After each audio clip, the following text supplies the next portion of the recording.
अस्सलाम वालेकुम दोस्तों। आज जो हमारा लेक्चर है वो हम डिफरेंशिएशन के बारे में पढ़ेंगे। डिफरेंशिएशन तो दोस्तों सबसे पहले जो है ना हम डिफरेंशिएशन क्यों निकालते हैं, डिफरेंट यानी कि डेरिवेटिव होता है क्या है, उसका जो इंट्रोडक्शन है हम उस इंट्रोडक्शन के बारे में पढ़ेंगे कि हम डेरिवेटिव क्यों यूज़ करते हैं। दोस्तों किसी भी चीज़ का अगर हमें स्लोप फाइंड करना है, ठीक है, स्लोप या ग्रेडियंट फाइंड करना है तो उसको वो चीज़ फाइंड करने के लिए जो है ना हम क्या करते हैं, डेरिवेटिव यूज़ करते हैं। ठीक है, डेरिवेटिव हम लोग यानी कि किसी चीज़ में चेंज, यानी कि एक चीज़ है हमारे पास, यहाँ तो एक स्ट्रेट लाइन है, यहाँ पर कोई कर्व है, उसके में कितना चेंजिंग आ रहा है और कितना चेंज आ रहा है, उस चेंज को मालूम करने के लिए जो है ना हम क्या करते हैं, डेरिवेटिव का यूज़ करते हैं। दरअसल डेरिवेटिव हम बोलते हैं किसी चीज़ में यानी कि चेंज। तो दोस्तों सबसे पहले जो है ना डेरिवेटिव को हम क्या करते हैं, चेंज शो करते हैं, जिसमें हम लोग क्या करते हैं, change in y into change in x. क्योंकि वाई के रिस्पेक्ट से भी जब एक चीज़ चेंज हो रही होती है, जब एक्स से चेंज हो रही है तो वो चीज़ वाई से भी चेंज हो रही होगी। तो यूनिफॉर्म यानी कि एक वो होता है, चेंज आ रहा होता है, यानी कि अगर एक चीज़ में चेंज आ रही है तो दूसरी चीज़ में भी चेंज आ रही होती है। तो चेंज इन वाई यानी कि delta y divided by delta x को हम क्या कहते हैं, यूनिट चेंज। ठीक है, ठीक है दोस्तों। हाँ, तो सबसे पहले हम मालूम करेंगे किसी स्ट्रेट लाइन में जो है ना चेंज किस तरह होता है, किस तरह आता है। तो सबसे पहले मैं एक ग्राफ ले लेता हूँ कि अगर मेरे पास कोई इस तरह का ग्राफ मौजूद है जिसमें ये मेरे पास गिवन है। ठीक है दोस्तों, अब इसमें जो है ना कि यूनिफॉर्म चेंज आ रही है। क्यों? अगर एक्स चेंज, जितना एक्स चेंज हो रहा है उतना वाई भी चेंज हो रहा है, जितना एक्स चेंज हो रहा है वाई भी उतना चेंज हो रहा है। ठीक है, और जो ये हमारे पास होगा, ये हमारे पास एक्स होगा और ये मेरे पास वाई होगा। ठीक है, अब मैं क्या करूँगा, इसको समझने के लिए जो ना एक्स को मैं क्या बोल दूँगा, ए बोल दूँगा। ठीक है, ये मेरे पास कोई ए वैल्यू है और उसका यानी कि वाई जो होगा एफ ऑफ एक्स, क्योंकि हम जो है ना वाई को एफ ऑफ एक्स के इक्वल लेते हैं डेरिवेटिव में। ठीक है दोस्तों, डेरिवेटिव में हम क्या करते हैं, वाई को एफ ऑफ एक्स के, यानी कि अगर मेरे पास कोई ए है तो उसका कोई ना कोई एफ ऑफ ए होना चाहिए। ठीक है, सेम इस तरह अगर मेरे पास यहाँ पे बी है, ठीक है, तो सेम टू सेम इस तरह मेरे पास जो है चेंज आ रहा होगा, किसी वाई में भी चेंज आ रहा होगा जो मेरे पास एफ ऑफ बी होगा। ठीक है दोस्तों, अब होता क्या है कि देखें, अब चेंज की अगर हम बात करते हैं तो ये जो चेंज आ रहा है, यानी कि यहाँ से लेके यहाँ तक जो चेंज आ रहा है, ये चेंज जो मेरे पास कहलाता है वो होता है डेल्टा एक्स। ठीक है, और ये जो वाई में चेंज आ रहा है, यानी कि यहाँ से लेके यहाँ तक का जो चेंज आ रहा है वो मेरे पास होता है डेल्टा वाई। ठीक है दोस्तों, यहाँ तक समझ में आ गया कि चेंज किस तरह आ रहा है। अगर अब मुझे फाइंड करना है, find change in x and y, मुझे चेंज मालूम करना है एक्स और वाई में मेरे पास चेंज आ रहा है, तो उसका एक जर्नल फॉर्म किस तरह बनेगा। क्योंकि किसी भी क्वेश्चन को करने से पहले उसका जर्नल फॉर्म बनाना पड़ता है, क्योंकि ताकि हमारा क्वेश्चन जो है ना बिल्कुल ईजी तरीके से हो सके। तो दोस्तों अगर मैं चेंज मालूम कर रहा हूँ, change in y into change in x.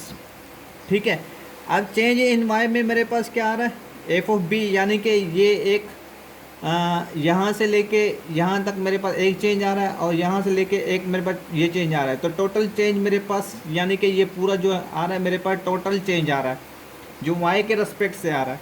ठीक है दोस्तों, अब वाई के रिस्पेक्ट से क्या आ रहा है देखें, यानी कि ये मेरे पास बी है और ये मेरे पास ए, यानी कि एफ ऑफ बी और एफ ऑफ ए, यानी कि एफ ऑफ बी को अगर मैं एफ ऑफ यानी कि ए से सब्ट्रैक्ट हो रहा है ना, क्योंकि ये मेरे पास टोटल चेंज है। टोटल चेंज जो मेरे पास होता है, यानी कि डेल्टा एक्स जो मेरे पास होता है वो होता है मेरे पास F of B minus F of A. ठीक है, चेंज को दरअसल हम बोलते हैं इस तरह ना कि अगर मुझे किसी चीज़ का चेंज मालूम करना है तो उनके बीच में यानी कि डिफरेंस होना चाहिए। तो यहाँ पे डिफरेंस मेरे पास क्या आ रहा है, F of B minus F of A. तो F of B minus F of A divided by, अब चेंज इन एक्स, अगर मैं एक्स की बात करता हूँ तो यहाँ से मेरे पास जो है ना ए आ रहा है और यहाँ से लेके यहाँ तक मेरे पास बी आ रहा है, क्योंकि ये चेंज हुआ है, ए और बी में चेंज हुआ है। तो फंक्शन मेरे पास क्या आ जाएगा, बी माइनस ए। ठीक है दोस्तों, यहाँ तक तो बात आ गया। अब दोस्तों change in y and change in x को हम जो है ना एम से भी यानी कि डिनोट करते हैं, क्योंकि हम इसमें जो है ना स्लोप फाइंड कर रहे होते हैं। किसी भी एक स्ट्रेट लाइन का इक्वेशन जो होता है उसको हम क्या कहते हैं, स्लोप भी बोल सकते हैं, क्योंकि चेंज मालूम करना है किसी चीज़ का तो वो हमारे पास कोई ना कोई स्लोप हो सकता है। तो दोस्तों इसको हम एम भी बोल सकते हैं। तो दोस्तों अब मसला दरअसल जो है ना, ये तो हमने एक यूनिट चेंज हमने निकाले जो कि एक पॉइंट का चेंज था, ठीक है, क्योंकि ये एक कांस्टेंट चेंज था, तो कांस्टेंट का चेंज हमेशा हमारे पास बिल्कुल इजी तरीके से आता है। अब डेरिवेटिव या मेन थीम में मेन जो यानी कि एक प्रोसेस है वो हम चेंज करते हैं किसी भी कर्व का चेंज, क्योंकि किसी भी कर्व का चेंज जो है ना कभी भी एक जगह पे कांस्टेंट नहीं होता, वो कहीं ना कहीं यानी कि चेंज हो रहा होता है। एक्स में यानी कि थोड़ी सी चेंजिंग आ रही होती है, तो वाई में थोड़ी ज़्यादा चेंजिंग आ रही होती है। तो दोस्तों अगर मैं कोई एक स्लोप लेता हूँ, जैसे मैंने एक पैराबोला ले लिया, मेरे पास एक चेंज आ रहा है ये, ठीक है दोस्तों। अब मेरे पास चेंज आ रहा है ये, तो अब अगर मुझे इसका चेंज मालूम करना है, यानी कि डेरिवेटिव मुझे इसका लेना है, इसका मुझे जर्नल फॉर्म बनाना है, तो मैं इसका जर्नल फॉर्म किस तरह बनाऊंगा, क्योंकि यहाँ पे तो हम किसी एक पॉइंट के ऊपर तो बात कर ही नहीं सकते हैं। यहाँ पे अगर मैं बात करता हूँ तो यहाँ पे एक्स मेरे पास कुछ और होगा, वाई मेरे पास कुछ और होगा, यहाँ पे भी एक्स मेरे पास कुछ और होगा, वाई मेरे पास कुछ और होगा, यहाँ पे ज़ीरो हो जाएगा। तो दोस्तों देखें, यहाँ से यूँ डिक्रीज़ हो रहा है और यहाँ से यूँ इंक्रीज़ हो रहा है।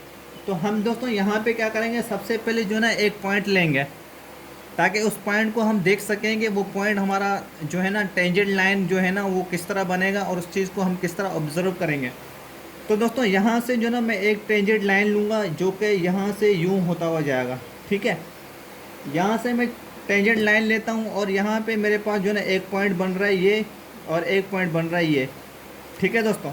दो पॉइंट बन रहे हैं मेरे पास, जो कि ये वाला पॉइंट मेरे पास क्या कहलाएगा, एक्स, और ये मेरे पास कहलाएगा एफ ऑफ एक्स, ठीक है। फंक्शन जो मेरे पास एक गिवन है उसका कोई ना कोई फंक्शन होगा। अब ये जो चेंज मैंने मालूम किया वाई के रिस्पेक्ट से, वो मेरा क्या आ गया, यानी कि ए मैंने इसको बोल दिया, जैसे मैंने यहाँ पे इस चीज़ को ए बोला था। अब दूसरा जो मेरा चेंज आ रहा है बी, यानी कि अगर मैं बी की बात करता हूँ तो बी में मेरे पास यहाँ पे चेंज आ रहा है ये यहाँ से, ठीक है दोस्तों।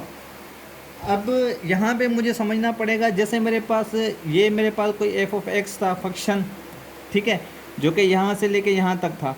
अब ये इंक्रीज़ हो गया यहाँ से लेके यहाँ तक का, तो मैं यहाँ पे क्या करूँगा कि चेंज मेरे पास जो आ रहा होगा फंक्शन में, वो चेंज किस तरह आएगा, x plus change in x, ठीक है दोस्तों। क्योंकि यहाँ पे हम कर्व की बात कर रहे हैं, तो कर्व में हमारे पास हमें हर पॉइंट का जो है ना चेंज देखना पड़ता है, एक जर्नल फॉर्म बनाना पड़ता है, और जर्नल फॉर्म को बनाने के बाद जो है ना हम आसान बिल्कुल इजी वे से जो है ना हम किसी भी चीज़ का चेंज निकाल सकते हैं।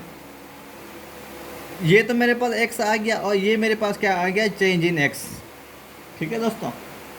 चेंज इन एक्स मेरे पास ये आ गया। अब ये यहाँ पे जो था ना, ये मेरा क्या है, वाई, इसको मैं वाई कंसीडर कर लेता हूँ, ठीक है दोस्तों। क्योंकि एक एक्स हो गया, ये वाई हो गया, इसको हमने कंसीडर किया तो हमारे पास क्या आ गया, x plus change in x. अब जो मेरे पास इक्वेशन बन रहा है, जो इक्वेशन में अभी मेरे पास जनरल टर्म की जो इक्वेशन बन रही है, change in y into change in x. अब देखें दोस्तों, चेंज इन एक्स की अगर मैं बात करता हूँ तो चेंज इन वाई में मेरे पास क्या क्या चेंज आ रहा है, चेंज इन वाई में मेरे पास चेंज आ रहा है, एक फंक्शन ये है जो कि मेरे पास क्या है, x plus change in x minus, ठीक है। और यहाँ पे मेरे पास आ रहा है कोई ना कोई फंक्शन आ रहा है, ठीक है, एफ ऑफ एक्स कोई ना कोई फंक्शन आ रहा है, और डिवाइडेड बाय ये जो टोटल चेंज आ रहा है मेरे पास, ये आ जाएगा चेंज इन एक्स, जो कि ये हमारा हो गया चेंज इन एक्स, ठीक है दोस्तों। चेंज इन एक्स आ गया। दोस्तों जब भी हम किसी चीज़ का चेंज निकालते हैं, चेंज निकालने के बाद उस चीज़ की कोई ना कोई लिमिट होती है, ठीक है, कि आया वो कितना चेंज हो रहा है, यानी कि किस लिमिट के साथ वो चेंज हो रहा है। चेंज इन एक्स, अगर एक्स की रिस्पेक्ट से हम चेंज को देख रहे हैं तो उसमें कितना चेंज आ रहा है। तो दोस्तों हम यहाँ पे जो है ना यानी कि होता क्या है कि स्लोप ऑफ सेकेंड लाइन, यानी कि स्लोप ऑफ सेकेंड लाइन जो होता है ना, वो क्या करता है, अप्रोच कर रहा होता है किस चीज़ को, स्लोप ऑफ टेंजेंट, यानी कि स्लोप ऑफ टेंजेंट को जो है ना क्या कर रहा होता है, अप्रोच कर रहा होता है। तो दोस्तों अप्रोच का मतलब ये होता है कि यानी कि ज़ीरो को अप्रोच करा, कोई एक फंक्शन है जो जिसका लिमिट जो है ना ज़ीरो को अप्रोच कर रहा है, मगर यानी कि वो ज़ीरो नहीं है, क्योंकि अगर वो ज़ीरो हो जाएगा तो वो कांस्टेंट फंक्शन हो जाएगा, क्योंकि कांस्टेंट फंक्शन का चेंज हमेशा ज़ीरो होता है। तो इस वजह से हम क्या करते हैं, इसको जो है ना अप्रोच करते हैं ज़ीरो के बराबर, ताकि हम जो है ना उस फंक्शन का चेंज निकाल सकें। जैसे हम ये कह सकते हैं कि बी जो है ना अप्रोच कर रहा है ए को, ठीक है। जैसे यहाँ पे बी में कह रहा हूँ कि बी जो है ना अप्रोच कर रहा है ए को, मगर क्या अप्रोच कर रहा है, इक्वल टू के बराबर नहीं है, यानी कि बिल्कुल इक्वल नहीं है, उसके बिल्कुल करीब करीब है मगर इक्वल नहीं है। तो दोस्तों अगर हम लिमिट की बात करते हैं तो हम क्या करते हैं, दोनों साइड बोथ साइड जो है ना लिमिट अप्लाई कर लेते हैं कि हम क्या कहते हैं कि चेंज इन एक्स अप्रोच कर रहा है ज़ीरो को, change in y into change in x बराबर आगे किस चीज़ के, लिमिट बोथ साइड हमें अप्लाई करने पड़ेंगे। F of x plus change in x minus F of x divided by change in. दोस्तों देखें, आप लोग ये वाला भी डेल्टा भी यूज़ कर सकते हैं। यहाँ पे 3-4 जो नोटेशंस होते हैं हम वो चारों यूज़ करते हैं। आप चेंज इन एक्स ये भी यूज़ कर सकते हैं, उसके अलावा चेंज इन एक्स ये भी यूज़ कर सकते हैं, यानी कि ये दोनों एक ही हैं। मैंने यहाँ पे जो है ना थोड़ा सा मसला ये किया है कि मैंने यहाँ पे एक चीज़ यूज़ किया और यहाँ पे दूसरी चीज़ यूज़ किया, तो कोशिश करें कि दोनों जगह पे जो है ना एक चीज़ को आप जो है ना यूज़ करें, ताकि समझने में थोड़ी सी आसानी हो सके। तो दोस्तों हमारे पास जो ये चेंज आ गया, यानी कि किसी भी कर्व का अगर मुझे चेंज निकालना है, और इस जो ये फंक्शन हमारे पास आया है इसको मैं क्या क्या बोल सकता हूँ, इसको मैं जो ना फर्स्ट प्रिंसिपल ऑफ डेरिवेटिव भी बोल सकता हूँ, ठीक है। फर्स्ट प्रिंसिपल ऑफ डेरिवेटिव हमारे पास बिल्कुल यही होता है, जिसमें हम क्या कहते हैं, change in y into change in x बराबर होता है किस चीज़ के, f of x plus change in x, क्योंकि एक्स चेंज हो रहा है डेल्टा एक्स में, minus F of x divided by change in x, ठीक है दोस्तों। ये हमारा एक छोटा सा जो है ना इंट्रोडक्शन था डेरिवेटिव से रिलेटेड, कि हम चेंज तो मालूम करते हैं, लेकिन उस चेंज को हम किस तरह मालूम करते हैं, क्यों मालूम करते हैं, उसकी क्या ज़रूरत है। तो इस वजह से हमने छोटा सा ये जो है ना इंट्रोडक्शन दे दिया डेरिवेटिव का। उसके बाद आगे चल के हम इसके जो है ना प्रॉपर्टीज़ के बारे में पढ़ेंगे और इनके फार्मूलाज के बारे में पढ़ेंगे, और फर्स्ट प्रिंसिपल ऑफ डेरिवेटिव क्या कहता है, उसका प्रोसेस किस तरह होता है, तो वो सारा जो है ना हम नेक्स्ट लेक्चर में जो है ना डिस्कस करेंगे। तो दोस्तों कोई भी लेक्चर जो है ना मिस मत करना, ताकि आप लोगों को जो है ना आसानी से समझ आ सके। मेरे चैनल को ज़रूर लाइक करना, सब्सक्राइब करना, और हो सके तो उसे शेयर ज़रूर कर देना। Thank you.